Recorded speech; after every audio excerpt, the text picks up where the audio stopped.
Audiobook Psicocibernética, capítulo 2. Descoberta do mecanismo do sucesso. Embora talvez pareça estranho, até 10 anos antes deste livro, os cientistas nem sequer faziam ideia de como o cérebro e o sistema nervoso humanos funcionavam propositadamente para atingir um objetivo. Sabiam o que acontecia apenas em função de longas e meticulosas observações. No entanto, inexistia uma teoria de princípios subjacentes que unisse todos esses fenômenos em um conceito com sentido.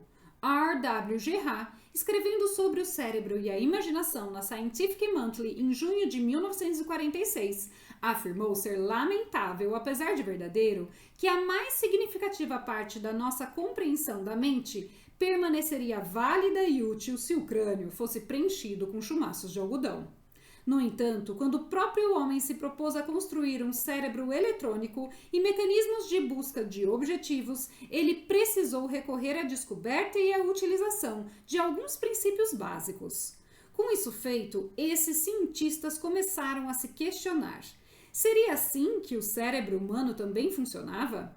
Será que, ao criar o homem, nosso Criador nos dotou de um servomecanismo mais fantástico e superior a qualquer computador ou sistema de orientação jamais sonhado, mas operando de acordo com os mesmos princípios básicos?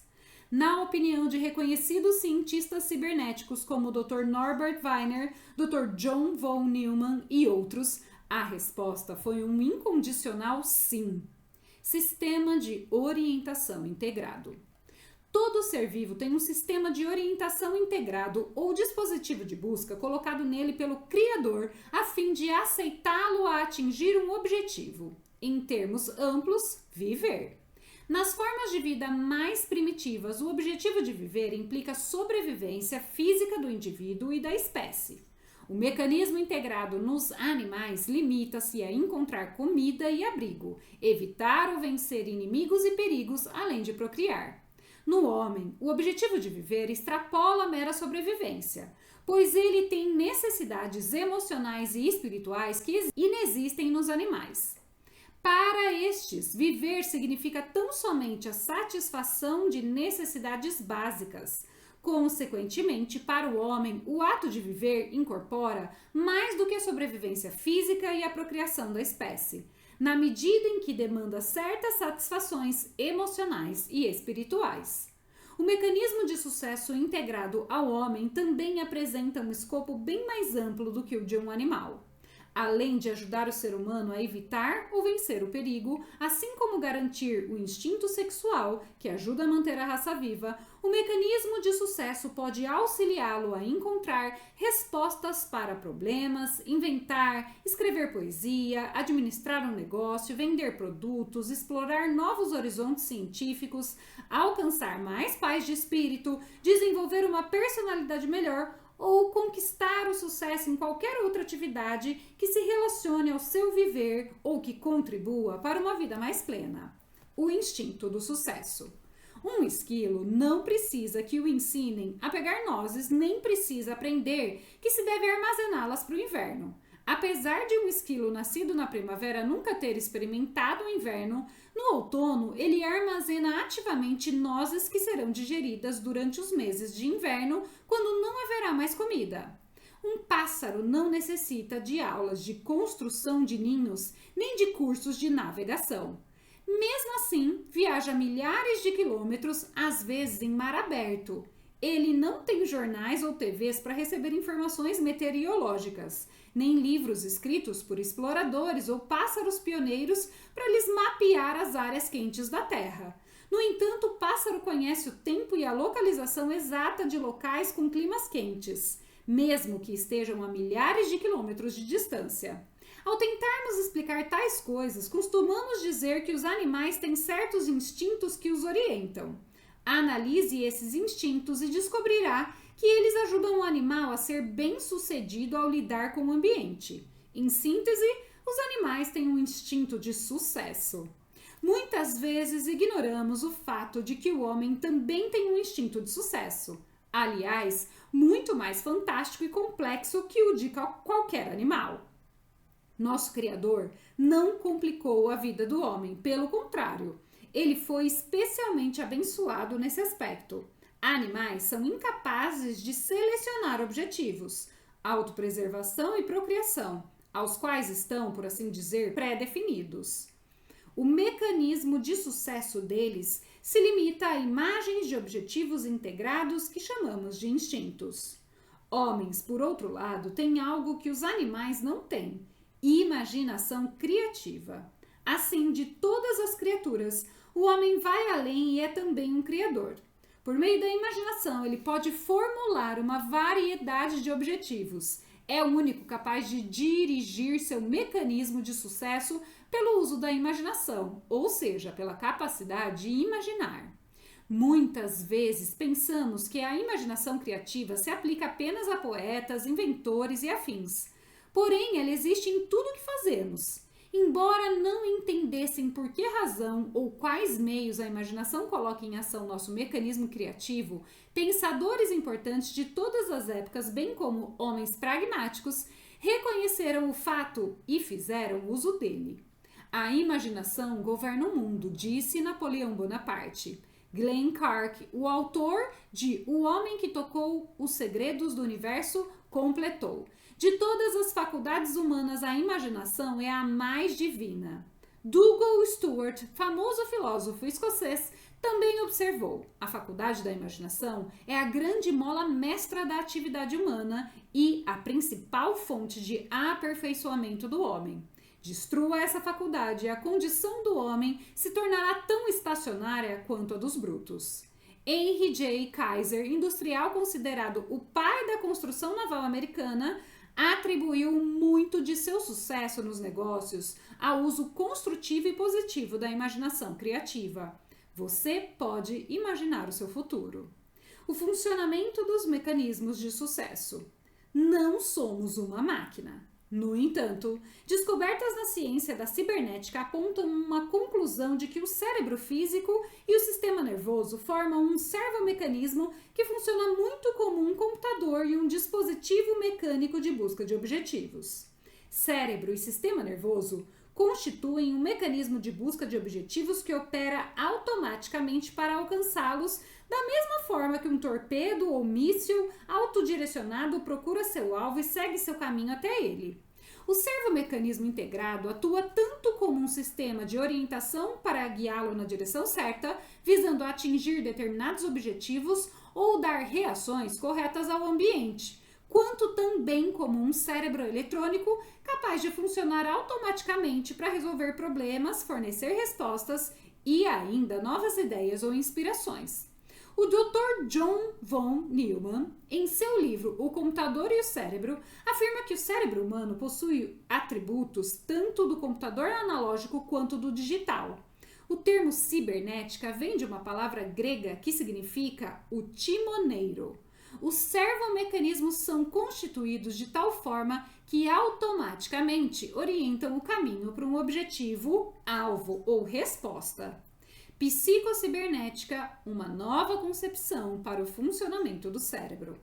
Quando pensamos no cérebro e no sistema nervoso humanos como uma forma de servomecanismo operando conforme os princípios cibernéticos, conquistamos uma nova visão sobre as causas que norteiam o comportamento humano. Opto por chamar esse novo conceito de psicocibernética, ou seja, princípios da cibernética aplicados ao cérebro humano. Enfatizo: a psicocibernética não considera o homem uma máquina, em vez disso, centra-se no fato de que ele tem uma máquina à sua disposição. Examinemos, portanto, algumas semelhanças entre os servomecanismos mecânicos e o cérebro humano. Os dois tipos gerais de servomecanismo. Os servomecanismos se dividem em dois tipos gerais.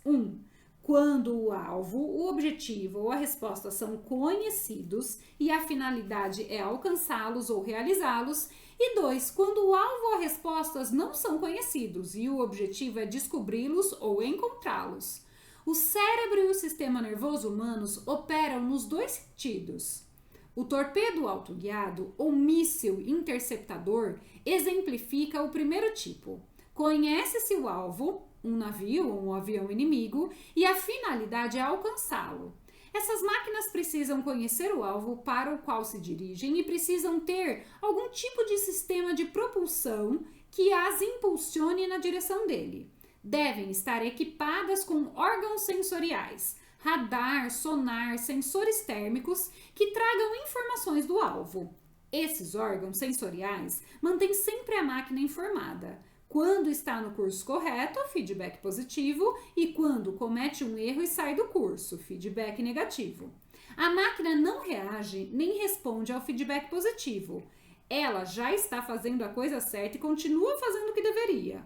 No entanto, deve haver um dispositivo corretivo que reaja ao feedback negativo.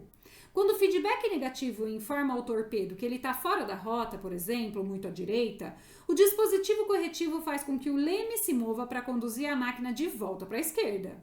Se ela corre demais e se volta muito para a esquerda, um feedback negativo informa o erro e o dispositivo corretivo move o leme de volta para a direita.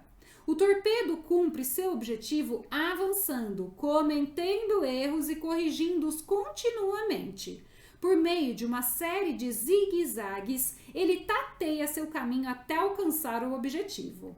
O Dr. Norbert Wiener, pioneiro no desenvolvimento de mecanismos para detectar alvos na Segunda Guerra Mundial, acredita que alguma coisa muito semelhante acontece no sistema nervoso humano sempre que se realiza qualquer atividade intencional, mesmo em uma situação de busca de um objetivo tão simples quanto pegar uma caneta na mesa. Consegue-se cumprir o objetivo de pegar a caneta em razão de um mecanismo automático, não apenas por vontade e raciocínio prosencéfalo. Ele apenas se limita a selecionar o objetivo, acioná-lo pelo desejo e fornecer informações ao mecanismo automático para a mão que corrija o curso. Segundo o Dr. Wiener, em primeiro lugar, só um anatomista conheceria todos os músculos envolvidos no movimento de pegar a caneta. Se um leigo os conhecesse, não diria conscientemente a si: preciso contrair os músculos do ombro para elevar o braço, agora o tríceps para estendê-lo. A pessoa simplesmente vai em frente e pega a caneta sem emitir ordens conscientes a músculos individuais ou calcular a contração necessária. Quando você determina o objetivo e resolve alcançá-lo, um mecanismo automático assume. Em primeiro lugar, você já pegou a caneta ou realizou movimentos semelhantes antes, portanto, o mecanismo automático aprendeu a reação correta. Em segundo lugar, o mecanismo automático emprega dados de feedback fornecidos ao cérebro pelos olhos, que informam a posição em que a caneta não será apanhada. Esse feedback permite que o mecanismo automático corrija continuamente o movimento da mão até que seja direcionada para a caneta. Um bebê, apenas aprendendo a usar os músculos, corrige o movimento da mão para alcançar um chocalho, pois ainda possui pouca informação armazenada que o norteie. Assim, a mão zigue-zagueia para frente e para trás e tateia quando o alcança. Bem se sabe que, conforme o aprendizado se desenvolve, a correção se torna cada vez mais refinada. Vemos isso em uma pessoa que acabou de aprender a dirigir um carro. Ela se corrige demais e vai zigue-zagueando pela rua de um lado para o outro. No entanto, quando se chega a uma reação correta ou bem-sucedida, ela é lembrada para uso futuro. Em outras palavras, o mecanismo automático duplica essa reação bem-sucedida em testes futuros. Aprendeu a reagir com sucesso, esquece fracassos e repete a ação bem-sucedida sem qualquer pensamento consciente. Isso é como um hábito. Como o cérebro encontra respostas para problemas. Agora, suponhamos que a sala esteja tão escura que você não consiga enxergar a caneta. Bem sabe que ela está ali, ou pelo menos assim espera, em meio a uma variedade de outros objetos. Instintivamente, sua mão começará a tatear pelos cantos em movimentos de exploração, rejeitando um objeto após o outro até encontrar e reconhecer a caneta. Aqui está, então, um exemplo do segundo tipo de servomecanismo. Recordar um nome temporariamente esquecido também é um outro exemplo. Um scanner em seu cérebro esquadrinha as lembranças armazenadas até localizar o nome correto. Um computador resolve problemas do mesmo modo. Em primeiro lugar, deve-se fornecer-lhe uma expressiva quantidade de dados. As informações armazenadas ou gravadas constituem a memória da máquina. Então, propõe-se à máquina um problema. Ela esquadrinha a própria memória até encontrar a única resposta coerente e que atenda a todas as condições do problema. Problema e resposta juntos constituem uma situação ou estrutura total. Quando parte da situação ou estrutura, o problema, é entregue à máquina, ela localiza as únicas peças que faltam ou, por assim dizer, o tijolo do tamanho certo para completar a estrutura. Quanto mais se aprende sobre o cérebro humano, mais ele se assemelha, no aspecto da função, a um servomecanismo. Por exemplo, para o Dr. Wilder Pinfield, diretor do Instituto Neurológico de Montreal, relatou em um congresso na Academia Nacional de Ciências que descobrira em uma pequena área do cérebro um mecanismo que aparentemente registra com exatidão tudo o que uma pessoa já experimentou, observou ou aprendeu. Durante uma cirurgia cerebral na qual a paciente estava acordada, o Dr. Pinfield tocou uma pequena área do córtex com um instrumento cirúrgico. De imediato, a paciente reagiu, exclamando que estava revivendo um incidente da própria infância, do qual havia se esquecido conscientemente. Outras experiências na mesma linha trouxeram resultados iguais. Quando se tocavam determinadas áreas do córtex, os pacientes não apenas lembravam experiências passadas, mas também as reviviam, experimentando com vivacidade real todas as visões, sons e sensações da vivência original. Era como se experiências passadas tivessem sido armazenadas em um gravador e então reproduzidas. É um mistério como um mecanismo tão pequeno quanto o cérebro humano pode armazenar uma quantidade tão grande de informações. O neurofisiologista J. Gray Walter afirmou que seriam necessárias pelo menos 10 bilhões de células eletrônicas para construir um facsímile do cérebro humano. Essas células ocupariam cerca de quase 43 mil metros cúbicos e ainda se necessitariam de vários milhões para os outros nervos ou a fiação. A potência para operá-lo seria de 1 bilhão de watts. Uma olhadela no mecanismo automático em ação. Encanta-nos a grandiosidade dos mísseis interceptores capazes de calcular em um piscar de olhos o ponto de interceptação de outro míssil e chegar até ele no instante exato para estabelecer contato. No entanto, também não estamos testemunhando alguma coisa tão fantástica cada vez que vemos um jogador agarrar uma bola no ar? Afinal, para calcular onde a bola cairá ou onde será o ponto de interceptação, ele precisa considerar a velocidade e direção do objeto, a curvatura de queda, a velocidade e direção do vento, a velocidade inicial, além da diminuição progressiva da velocidade. E tem que calcular bem rápido. Em seguida, deve calcular o quão rápido precisa correr e em que direção para chegar ao ponto de interceptação ao mesmo tempo da bola. Porém, ele nem pensa nisso. Seu mecanismo integrado de busca de objetivos faz os cálculos a partir de dados que lhe são fornecidos por meio dos olhos e dos ouvidos. O computador no cérebro, a partir dessa informação, a compara com dados armazenados, recordações de outros sucessos e fracassos em pegar bolas no ar, e faz os cálculos em um piscar de olhos, emitindo ordens aos músculos da perna, e o jogador apenas corre. A ciência é capaz de construir o computador, mas não o operador.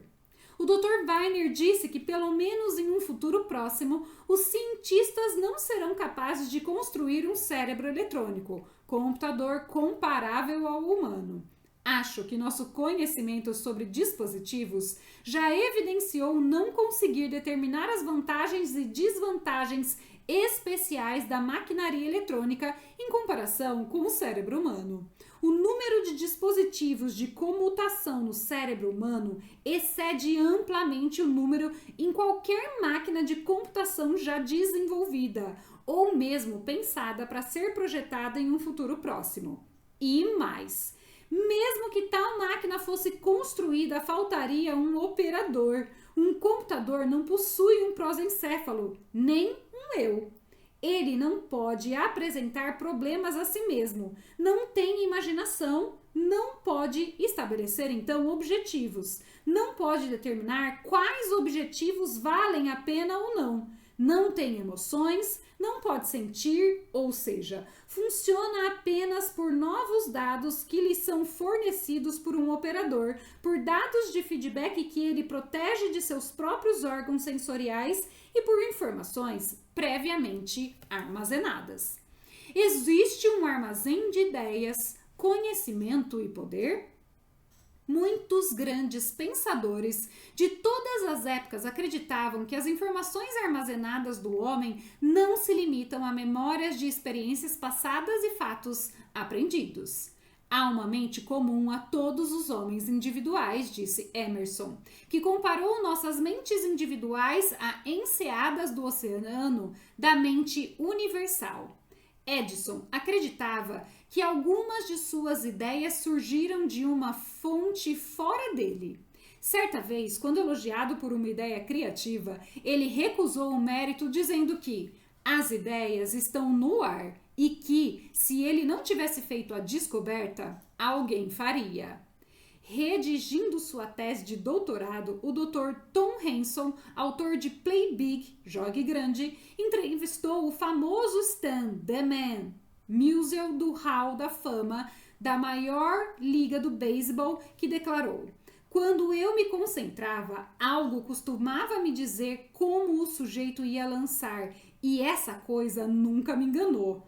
Assim que o Dr. Hanson se referiu a essa habilidade como PES, percepção extrasensorial museal, de imediato concordou que o termo era correto. O Dr. J.B. Hine, chefe do laboratório de parapsicologia da Universidade Duke, demonstrou experimentalmente que o homem tem acesso a conhecimentos, fatos e ideias sem relação com a sua própria memória individual ou com informações armazenadas de aprendizado ou experiência. Telepatia, clarevidência e premonição foram evidenciados por meios de experimentos científicos feitos em laboratório.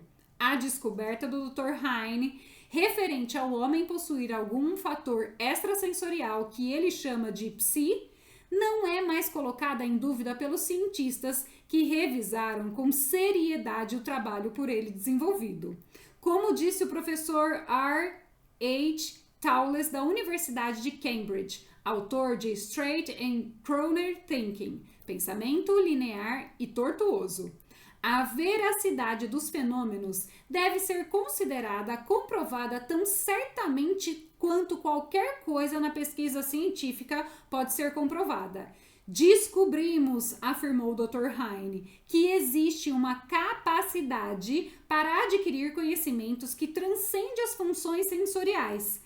Essa capacidade extrasensorial pode nos dar conhecimento de estados objetivos e muito provavelmente subjetivos, conhecimento da matéria e muito provavelmente das mentes. Dizem que Schubert contou a um amigo que seu próprio processo criativo consistia em lembrar-se de uma melodia em que nem ele nem imaginava havia pensado antes.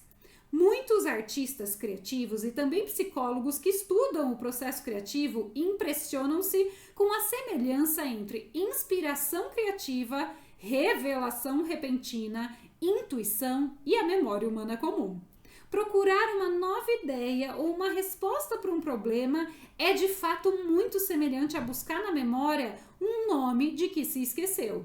Sabe-se que o nome está lá, ou então não seria procurado. O scanner no cérebro examina as memórias armazenadas até que se reconheça ou descubra o nome desejado. A resposta existe agora.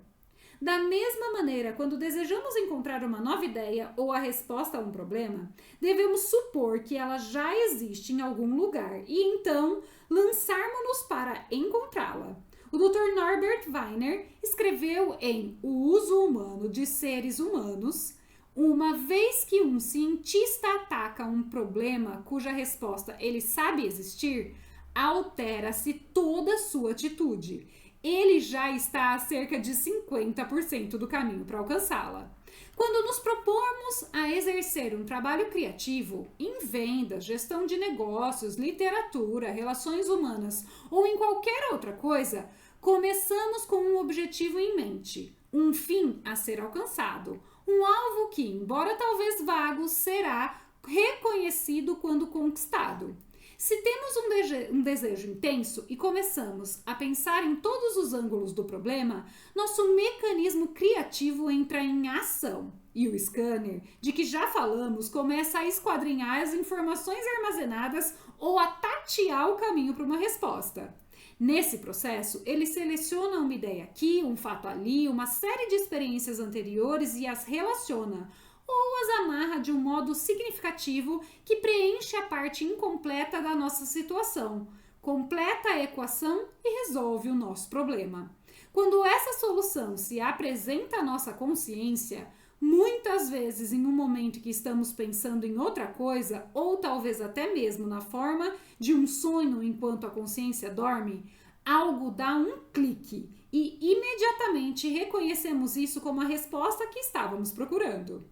Nesse processo, nosso mecanismo criativo também tem acesso a informações armazenadas em uma mente universal? Numerosas experiências envolvendo pessoas com trabalhos que exigem criatividade parecem indicar que sim. De outra forma, por exemplo, poderíamos explicar a experiência de Louis Agassiz narrada pela esposa? Ele estava empenhado em decifrar a impressão meio apagada de um peixe fóssil na laje de pedra em que fora preservado. Cansado e atordoado, meu marido finalmente deixou o trabalho de lado e tentou afastá-lo da mente. Um tempo depois, acordou uma noite convencido de que, enquanto dormia, tinha visto o peixe com todas as características que faltavam perfeitamente restauradas. Então, logo de manhã, foi ao Jardim des Plantes, pensando que, ao olhar de novo o fóssil, veria algo que o colocaria na trilha do que visualizava em sonho. Em vão, o registro distorcido do peixe continuava ali. Na noite seguinte, viu de novo o peixe. Mas quando despertou, a imagem desapareceu de sua memória como antes. Na esperança de que a mesma experiência repetisse, na terceira noite colocou lápis e papel do lado da cama antes de dormir.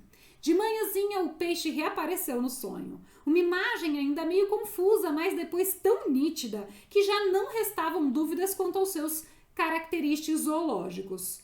Ainda meio sonhando e na escuridão, ele desenhou tais características na folha de papel na cabeceira. Ao despertar, surpreendeu-se ao ver ali características que achava impossível o fóssil revelar. Apressou-se ao Jardim des Plantes e, usando o desenho como guia, esculpiu sobre a superfície da pedra partes do peixe antes escondidas. Quando, enfim, exposto, o fóssil correspondia ao sonho e ao desenho, e meu marido conseguiu classificá-lo com facilidade. Exercício prático. Conquiste uma nova imagem mental de si. A personalidade infeliz do tipo fracasso não consegue desenvolver uma nova autoimagem apenas por meio da força de vontade ou arbitrariamente decidindo fazê-lo. É fundamental que haja algum fundamento, alguma justificativa ou razão para que a pessoa decida que a velha imagem do eu está errada e de que uma nova imagem é apropriada. Não é possível imaginar uma nova autoimagem a menos que sinta que ela está baseada na verdade. A experiência tem mostrado que, quando uma pessoa muda a autoimagem, ela tem a sensação de que, por uma razão ou outra, enxerga ou percebe a verdade sobre si mesma. A verdade desse capítulo pode libertá-lo de uma autoimagem velha e inadequada, se for lido com frequência, pensado com foco em suas implicações e tiver tais ideias marteladas em sua memória.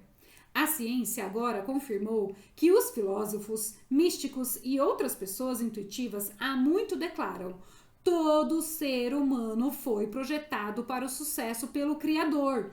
Todo ser humano tem acesso a um poder maior do que ele mesmo. Isso significa você. Como disse Emerson, não há grandes nem pequenos. Se você foi projetado para o sucesso e a felicidade, então a velha autoimagem, como indigno de felicidade, uma pessoa destinada ao fracasso, deve ser errada. Leia esse capítulo pelo menos 3 vezes por semana nos primeiros 21 dias. Estude-o, assimile-o, procure exemplos em suas experiências e nas experiências de seus amigos que ilustrem o mecanismo criativo em ação. Memorize os princípios básicos apresentados a seguir pelos quais seu mecanismo de sucesso opera. Você não precisa ser um engenheiro eletrônico ou um físico para operar o seu próprio servomecanismo, assim como não precisa ser capaz de projetar um automóvel para dirigir ou tornar-se um engenheiro elétrico para ligar a luz do quarto. Na verdade, precisa estar familiarizado com os conceitos porque, quando memorizados, lançarão uma nova luz sobre o que está por vir. 1. Seu mecanismo de sucesso integrado deve ter um objetivo ou alvo. Pense nesse objetivo como já existente agora, na forma real ou possível. Ele opera 1. Direcionando você para um objetivo já existente, ou 2, descobrindo algo já existente. Número 2, o mecanismo automático é teleológico, isso é, opera ou deve ser orientado para objetivos com resultados finais. Não desanime porque o modo de fazer talvez não se revele. É função do mecanismo automático fornecê-lo quando você lhe der o objetivo. Pense em termos de finalidade e o modo de fazer, muitas vezes, cuidará de si mesmo. Os meios pelos quais seu mecanismo de sucesso opera com frequência cuidam de si mesmo e o fazem sem esforço quando você fornece o objetivo ao cérebro. As etapas precisam de ação, chegarão até você sem gerar estresse, tensão ou preocupação como conquistará o resultado que procura. Muitas pessoas cometem o erro de interferir no próprio mecanismo de sucesso, exigindo algo antes que o objetivo esteja claramente estabelecido. Depois de formar uma imagem mental do objetivo que almeja e como chegará a você, não antes. Permaneça calmo e relaxado e as respostas aflorarão. Quando tentativa de forçar que as ideias despontem, não vai funcionar. Como Brian Tracy escreveu, em todos os trabalhos mentais, o afã derrota a ele mesmo. Número 3. Não receie cometer erros ou fracassos temporários. Todos os servomecanismos alcançam o objetivo por meio de feedback negativo, ou seja, indo para frente, errando e imediatamente corrigindo a rota. O aprendizado de qualquer tipo de habilidade acontece por tentativa e erro, até que um movimento bem-sucedido ou uma realização sejam alcançados. Depois disso, conquistam-se aprendizados e sucesso contínuo, o que leva ao esquecimento dos erros passados e recordações das reações bem-sucedidas, de modo que possam ser imitadas. 5. Aprenda a confiar que seu mecanismo criativo cumprirá o papel dele. Não o bloqueie por meio de preocupação exagerada, ansiedade em saber se ele irá funcionar ou ainda tentativas de forçá-lo com um empenho consciente exacerbado. Deixe-o trabalhar em vez de forçá-lo a isso. Essa confiança é necessária, pois o mecanismo criativo opera abaixo do nível da consciência e você jamais saberá o que se passa abaixo da superfície. Além disso, é da natureza dele operar espontaneamente de acordo com a necessidade presente. Portanto, você não terá garantias antecipadas. Ele começa a operar à medida que você age e que, por meio de ações, faz demandas. Não espere provas para conseguir e começar a agir. Haja confiante de que o mecanismo de sucesso fará o resto. Realize a tarefa e encontrará o poder, disse Emerson. Pontos chaves para relembrar. Resuma. Histórico de casos. Redija uma experiência pessoal explicada pelos princípios apresentados neste capítulo.